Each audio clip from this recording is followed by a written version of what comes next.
65 বছর বয়সেও কিন্তু উনি নিয়মিত ব্যায়াম করে যাচ্ছেন। আমাদের বাসায় যাদের মা বাবা বা নানা নানি আছে, যাদের বয়স বেশি, তাদেরকে আপনারা এইভাবে ব্যায়ামগুলো শুরু করাতে পারেন। দেখেন, সবার আগে আমি প্রথমে ফ্রি হ্যান্ড বেসিকগুলো করিয়ে নিচ্ছি, যাতে আমাদের ব্যায়াম করার সময় কোনো ধরনের ইনজুরি না হয়।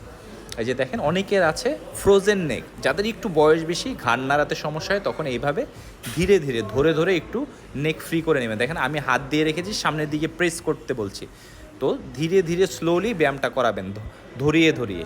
এরপর দেখেন side race, front race, shoulder press, এই ব্যায়ামগুলো আমি করাবো। আপনারা আপনাদের মা বাবাকে 10 রেপস করে, মানে প্রতিটা আইটেম 10 বার করে করাবেন, মাঝখানে 30 সেকেন্ড রেস্ট দিবেন। একদিনে ফুল বডির এই ব্যায়ামগুলো করাবেন, দেখবেন উনি কতটা সুস্থ বোধ করছে। তারপরে যাদের মেডিকেল ইস্যু আছে, কোনো ধরনের ইনজুরি আছে পায়ে, যেমন ওনার পায়ে ইনজুরি আছে, ব্লাড সার্কুলেশন ঠিকঠাক হয় না, দেখেন একটা জায়গায় এভাবে উঠবস করাবেন 10 বার। প্রথম অবস্থায় 10 বার, ধীরে ধীরে যত দিন যাবে বেশি করাবেন। তারপরে দেখেন, আমি কোয়াডস মাসেল অ্যাক্টিভনেসের জন্য ওনাকে আমি লেগ এক্সটেনশনটা ধরে ধরে করালাম। তারপর আমি হ্যামস্ট্রিং কার্লও করাবো, জাস্ট ফ্রি হ্যান্ড।